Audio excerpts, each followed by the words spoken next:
I've been uploading a lot of Tera Box content recently, and I appreciate all the support on the videos because it shows that you guys believe in the deck just as much as I do. And I do really think that the Pidgeot version of the deck right now is probably the best way to play the deck. I am happy to be proven wrong because I just want to see Tera Box succeed. But right now, in today's video, we're going to be playing this exact 60. A lot of you guys have been asking me for gameplay videos, and I don't really like doing PTCGL content because it does feel a bit lazy. But if you guys want to see it, then I'm happily able to record these videos for you guys.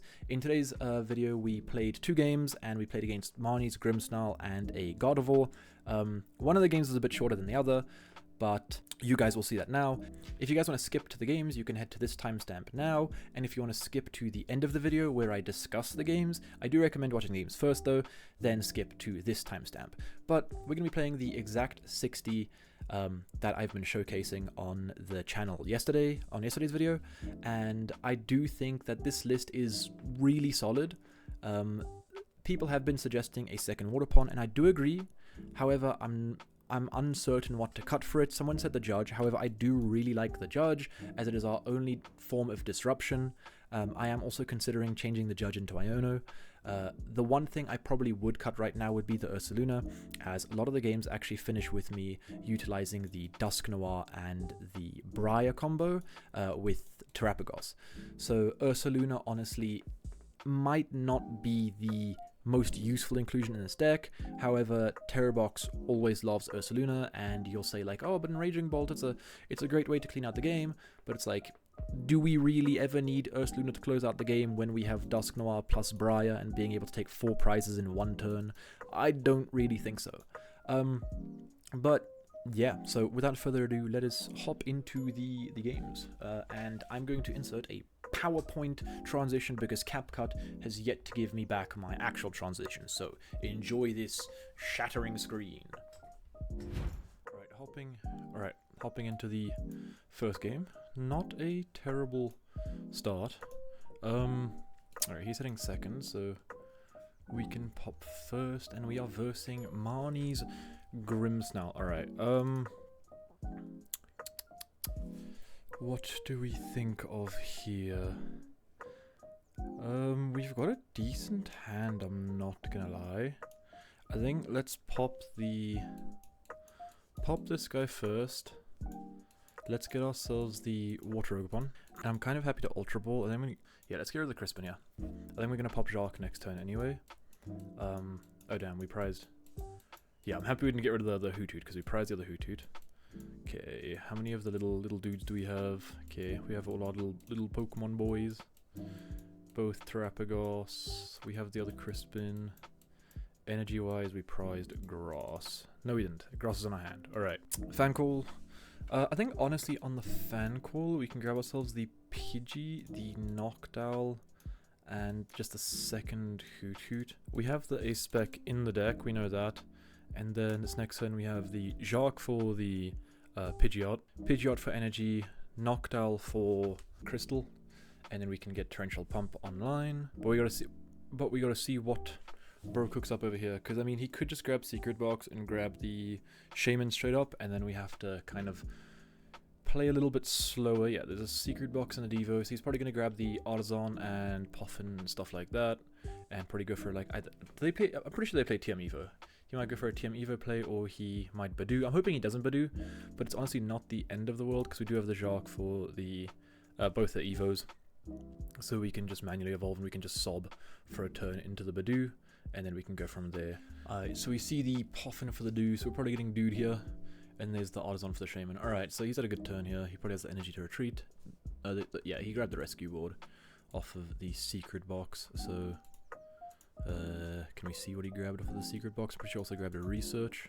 Yeah, he also grabbed Research. Alright, so the Rare Candy is not going to work out this turn, but we do hit the energy, which is quite nice.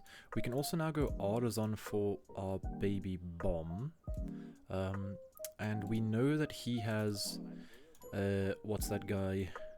We know that he's going to be going for Research next turn, so if we just evolve into the Pidgeot this turn, then we have the Pidgeot guaranteed next turn, and then we could just sob this guy. We could grab like We could grab Boss. I think, honestly, let's do this. Let's go Evo Noctowl. Yes, we're gonna grab Boss here. And the... do you want to grab Stadium Bump? Not right now, I don't think. I think we can grab the Crystal now, honestly. And then we can just go attach Crystal, Boss. We can't use Boss. I'm a little bit silly. Alright, we can't use Boss because we used the Jacq to grab the double Evo. Alright, maybe we should have actually gone Boss this turn, get the Shaman stuck, and then next turn we just could have Rare Candied into the Pidgeot, right? I think that might have been the better play, looking back at it. Whoops. He goes Boss into the Noctowl and rips the...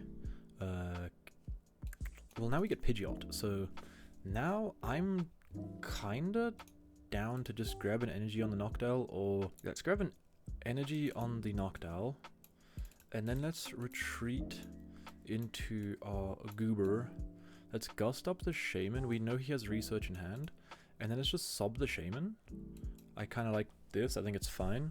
And then next turn we can just go Pidgeot for the Evo, evolve this guy, and next turn we can just evolve this guy again, bomb the Shaman, and take 2 that turn. He'll probably promote the Grimmsnarl, so we'll have to go quick search for Ultra Ball. I mean, quick search for Hoothoot Evo, and then just grab it that way. Alright, so he just passes on that. Cool. He just used the Spike Mouth to grab his Evo, so that's in hand right now. I'm gonna go and grab my Evo. I'll happily do that. And then we'll go sob here. I would have really liked actually. Okay, I think we can sob for a few more turns, so I can try and set up a double Dusknoir play here, and try go for it that way.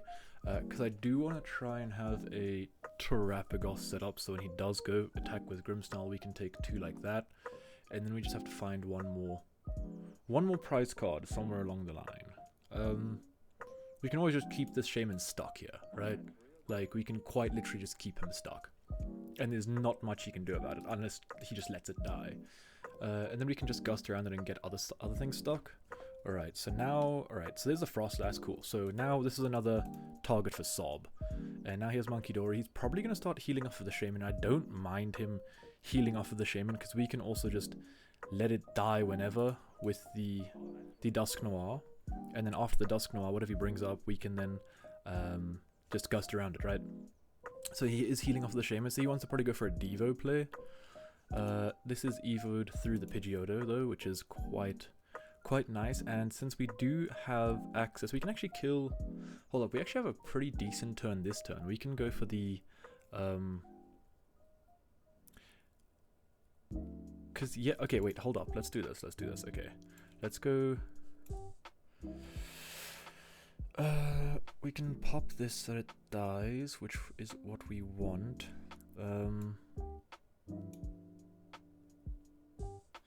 I think we quick search for the Dusknoir.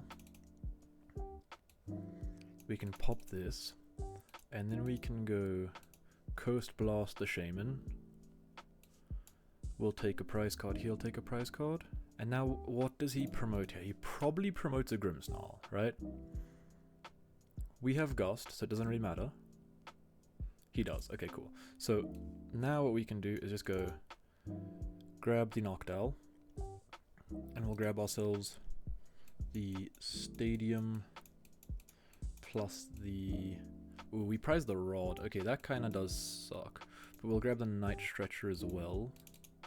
Then we'll go Stadium, bench the Terapagos, attach to the Terapagos, Buddy Poffin for our Duskull, just this guy. Then we'll go Gust into the Frostlass, and then we'll go, we can Palpad here, right? Because we have double boss, yeah. I'm happy to Palpad here. Let's get back one of our boss, we still have a Crispin in deck. I think honestly double boss is fine here. Okay, let's just play it safe. Let's just grab the Crispin as well, and let's go Torrential He's probably gonna try and item lock us this turn. No, he's gonna attack, right? Okay, let's just go Torrential Pump here. And then let's take 2, yes, on the active Frostlass and the Munkidori. And then what we can do is we can set up a Dusknoir play into the Grimmsnarl, and then take 3 like that with the Briar as well. There's the Rare Candy and the Super Rod, so I'm hoping we don't get Ionoed, because we do have Night Stretcher Rare Candy in hand, which is pretty gas, but he has the Munkidori. The thing is, he can't move enough damage. Okay, he goes Oven. Okay, so we're not getting Munkidori. He might go for a Devo though. We don't mind too much though, because I'm pretty sure he can't do enough to Devo this fully. And also the Duskull, he can't move enough damage because he has 10 here, 10 here, and 20 on the Badoo. So the most he can actually move is 20. And then he can go Shadow Bullet for 30 there, but it doesn't kill the Duskull. And then we can go Night Stretcher, Rare Candy. He has Defiance though. Okay, cool. So he's probably gonna... what would he even Counter Catcher here? Is he gonna Counter Catcher the Duskull and kill the Duskull? I feel like then he's just a little bit too far behind, right? Because unless he goes like Munkidori move 20 into the Terapagos and then Counter Catcher kill the Terapagos, I feel like that might be a play he's gonna go. Yeah, he's gonna go for that play. All right, we don't mind that either, because now I'm pretty sure we can. So he's gonna take. Yeah, hold up. I'm pretty sure we still can actually have game here with Counter Catcher and then Torrential Pump, Briar, kill the Monkey, and the Bench Badoo, because he takes 2 now. Okay, let's just see. So we need Counter Catcher. We need a Counter Catcher, and okay, well, there's a Crispin. All right, I was gonna say we can grab Fez as well, but we know we have enough energy in the deck. So let's go. Well, no, we can't. Wait, never mind. I'm stupid. We can't Crispin plus Counter Catcher in the same turn. But what we can do is do this. We can go shuffle back you, shuffle back you, shuffle back you. Okay. We can go Night Stretcher. We can kill this, and next time we can kill that, or we can also just go for the Sob play. And I think the Sob play might be even better. So we go Quick Search here for the Counter Catcher. We can go Night Stretcher, Dusknoir. Yeah. Candy the Dusknoir. Then we can go Nest Ball. Let's grab our Fez here. We want to draw some cards. See some stuff here. Flip the script for 3. Alright, that's actually pretty good, because then what we can do here is, okay, we're going to go Cursed Blast into, it doesn't really matter which one, into this guy. And then we can go Ultra Ball away the Pidgeot and the Ultra Ball. And we'll grab ourselves the Pidgey. Bench this guy. We'll go Crispin for the energy. This one into our hand, doesn't really matter which way we do it. Attach this here. Manual attach, retreat, Counter Catcher up the Munkidori, and sob the Munkidori. Alright, and then next turn we can go Briar. And if he goes Devo this turn, then we just have the, what is it? The candy for the Pidgeot, right? He does go for the Iono, alright. I don't mind that, really. Okay, cool. We have the Buddy Poffin as well, so... I mean, realistically, we can kind of just sit here for a bit as well. And then just go Buddy Poffin and just get another Dusclops. And then we can just take the game like that. He goes Adrenabrain. What are we moving off of here? Okay, Just goes move into the active. All right, and then pass. All right, cool. So we just have game here, which is cool. And then we can now just go quick search, grab ourselves the Briar, and then pop the Briar with the Torrential Pump for 3 prize cards. Very cool. I was kind of scared he'd move the damage off of the Monkey Dory, but then I honestly wouldn't have minded, because then we can just set up another baby bomb, and we can just go pop the Briar earlier and then bomb the Monkey Dory and then do it that way. So it would have just taken a few more turns. It's just he could have never moved that much damage off of our board in those turns, because it would have taken us 2 turns really, and then we would have had it straight up. So honestly, that game felt fine. I felt like I was in control for almost the entire game. But yeah, so a second Waterpon might actually be decent. As we saw there, like if we prized the Waterpon there, then the game was looking kind of chalked, I can't lie. However, we've got a pretty decent start here. Let's go fan call. Let's see what we got in the deck. We'll grab our Pidgey. We want our Pidgey out ASAP. We have Pidgeot in the deck. We'll grab the Hoothoot.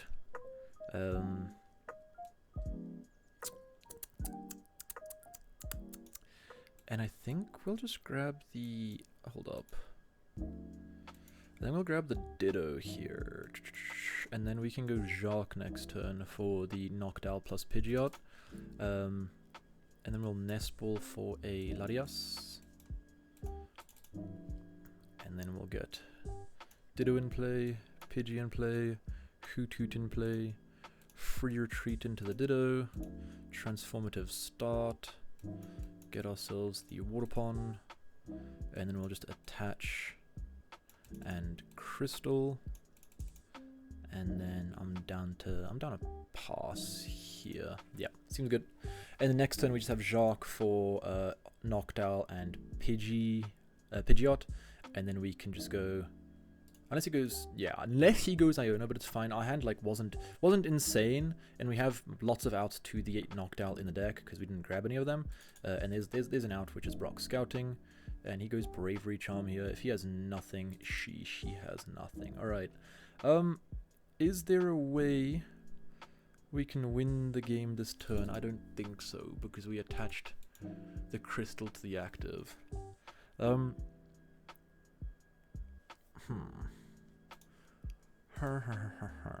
Alright, so we have to go Brock Scouting here, unfortunately.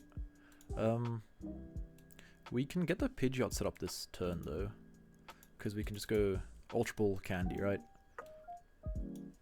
And then I think from there, we're honestly kind of fine. Then we can just get the bomb set up as well. Okay, let's get ourselves the Ultra Ball Rare Candy. We'll Ultra Ball away the Pidgey and the Clef, and we'll grab ourselves the Pidgeot, and then we'll just go Candy, Pidgeot, and we can Pidgeot for a... Let's just grab a Duskull for now, because we don't have a stadium or anything, and I kind of want this Duskull in play next turn. And then we'll do this, and then we'll go Torrential Pump without shuffling back into the deck. Nope. And we can just continuously apply pressure for the next turn as well, and we can always take 2 this next turn as well, because we can just evolve into this, kill this guy, and if this does evolve into like a Curlier, then yeah, unlucky, and if it does evolve into a Guardy, then we can just, well, kill with Terapagos. He's gonna go TM Evo Poffin, so he has the retreat, he has the Evo. The thing is, he can't evolve his Ralts into a Curlier because it will just die. I'm pretty sure the Curliers have 90 HP, right? So you'll have to only evolve 1, and then from there we can just kill the thing in the active and the Curlier on the bench, and then we can just evolve into the middle evolution of this guy, bomb this guy, and that's just 3 prizes 1 turn, right? All right, cool. So we just have game. That's the thing. Like, if they have a slow start, this deck can punish you for it, like, very easily.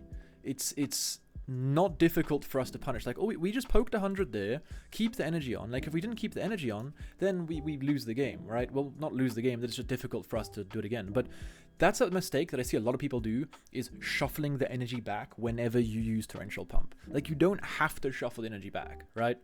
And that just shows the power of Waterpon in this format 2 games in a row.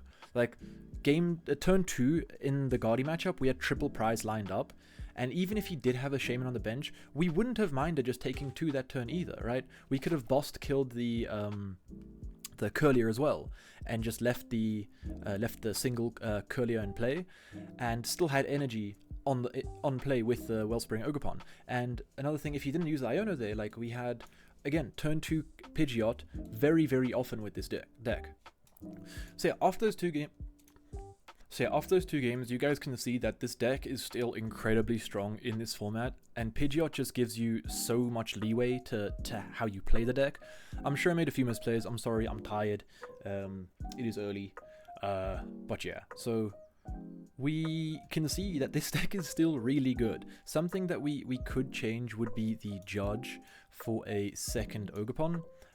However, if you do change the Judge, then you just have 0 kind of disruption, and disruption is really strong in this deck as well. That's why I do like the Judge. If we wanted to include or cut anything else for the second Waterpon, I would it rather be the Ursaluna, to be honest, because a lot of the times with the games you're not actually closing out with Ursaluna, you're closing out with the Briar plus the Dusknoir combo.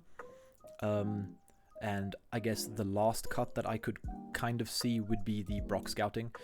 Brock Scouting just doesn't do enough, I'd say. I think the Jacq is just better in this list, because if you go single Noctowl for Jacq plus Rare Candy, you instantly have your Pidgeot set up, and you still have another evolution to, like, maybe for a second Hoothoot or for the Duskull Evo, or you can then grab the Dusknoir if you have a Duskull already on bench, and then use the Quick Search for a second Rare Candy, and then pop that Rare Candy for the Dusknoir.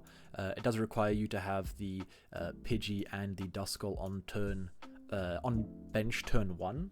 But it's not that difficult if you find a Fan Rotom and then one other nest ball, or even if you find a Poffin, then you can just go Poffin for Fan Rotom and the Duskull and have them both set up on the bench, and then you can just go, alright, cool, I'll Evo for Noctowl for the Jacq and the Rare Candy, and then Jacq for the double Evo and pop the Rare Candies, right? One thing that people have been concerned about is like the 3-3 Noctowl line, but you saw that a lot of those games, the Pidgeot carries the mid to late game, and realistically, when you do need more than one Hoothoot setup, that's when you just go, alright, I'm just going to go Quick Search for the Poffin, and then Poffin for 2 more Hootoots, or Poffin for another Hoothoot and a Duskull. Because there are some times where you really want that like heavy combo piece. Like, I'm pretty sure in that Grimmsnarl game there was that like last turn where I just missed it by 1 piece. But yeah, so the deck is great. I'm really enjoying this list, and right now as it stands, I'm a bit of a greedier player. I'm going to probably keep it as 1 Water Ogerpon, because I feel like I'm okay. Even if I do prize the Waterpon, I don't mind just swinging with an early Fan Rotom into a Routes and taking knockout, or swinging with Terapagos, putting on early pressure like that, or even sometimes swinging with early Pidgeot if we weren't able to set up another attacker, because Pidgeot can just still swing for 120, and he is quite tanky. Obviously, in some matchups like in Raging Bolt, you never want to put the Pidgeot in active, because that is like your guy. But for matchups in Raging Bolt, then you aren't even wanting to use the Waterpon usually. You just want to go straight into Terapagos and just try and speedrun with Dusknoir plus Briar, right? Because you want to go first 2 with either Terapagos or Clefairy, and then you kind of want to just straight up take 4. Because even if they take the first 2, let's say for example they take the first 2, then you take the second 2, and they take the third, the next 2 after that. So they're on 2 prize cards remaining. You still have 4, and they're thinking, all right, we're good. We have everything we need. All you do is you pop a Dusknoir into one of their bench Noctowls or their benched Raging Bolt, like the Baby Bolt, and take 1 prize card, and then just pop a Briar, and then go Counter Catcher their Fez or their whatever, and there's Terapagos for the 3, right? So the matchup is so fine, even if you go second. Like, they don't have much disruption, except in that matchup, you do want to bench double Pidgey, because they do have the option of going for that early snipe, and that kind of sucks. But, like, if you go first, you should just be winning the matchup anyway, because you're just going to go Clefairy, Terapagos, or Clefairy, Clefairy with a Night Stretcher plus Crispin. And there was another comment that was saying that the the 2 Crispin is sketchy, but you play the Palpad, and even if you prize 1 Crispin, it's not that bad, because a lot of the times you are stalling out turns. Like you saw, we were using turns to sob. How long in that first game did we actually keep the energy on the Waterpon? It's very often they're using Torrential Pump without shuffling the energy back. And remember, Torrential Pump can hit benched EXs, not Terras, benched EXs, while Shaman is in play. So don't be afraid to just go, like, if you know your Waterpon's dying, don't be afraid to kill the active and swing into the benched Grimmsnarl, or the benched Fez, or the benched Mew, or anything like that, right? Because at least you're getting damage on the board, and then if you swing into the active, and then swing into the benched Grimmsnarl, so the benched Grimmsnarl will have 120, and even with the 90 heal, because he'll probably have 1 monkey set up to heal 30 off of it, so it puts on 90, that still means he only has 230 HP left, and then we can just pop Terapagos, can one-shot that. Whereas if we don't do the damage to the Grimmsnarl, then he's still chilling on 320, and that's difficult for us to get through. Then we have to like double hit it, or we have to go Dusknoir and stuff. But if we just take the active knockout, now we've probably traded 2 for 2 with the Water Ogerpon taking 2 early, and then still hit 120 into the benched Grimmsnarl. Now Terapagos or Clefairy can be like, hey, I can hit 230, and then we can now take that the next 2, and then the last 2 we can clean up with a Dusknoir plus a boss Fan Rotom kill something on the bench, right? Or just a second kill the Dusknoir, or just the pop the Dusknoir into the active Grimmsnarl and just go Terapagos or Clefairy again. Remember, it is difficult for Grimmsnarl to one-shot your Terapagos. They need double Monkey Dory set up to swing into the Terapagos numbers, because then they're doing 240, and on top of that they need 60 damage in play. If they don't have 60 damage in play, then they can't one-shot Terapagos. So in that matchup, I know I used Water Ogerpon to take all 6 prize cards. Terapagos is still a great attacker to just poke early, because they can never just one-shot it. And even if they do attack into it, a lot of the turns, if you just have 2 Terapagos set up, remember they can't put damage on the Terapagos. It doesn't have an ability, and it's a Terra Pokemon, so they can't put that 30 onto it, which is really nice. So that means that you have a Terapagos inactive that has 230 HP, you have a Terapagos on bench that has 230 HP, and you don't need a lot to get these guys set up. All you need is 1 energy plus the crystal, and if you attach, like, then they're going to take a hit into this guy, then you can just attach the next one into this, and Turo up this guy, and then you can just have another Terapagos set up, right? Like, if you just go Crispin earlier on with your 2 Terapagos, you can attach one here, attach the crystal over here, and then next turn you can just manual attach here, and you've got a second Terapagos set up in 1 turn, basically.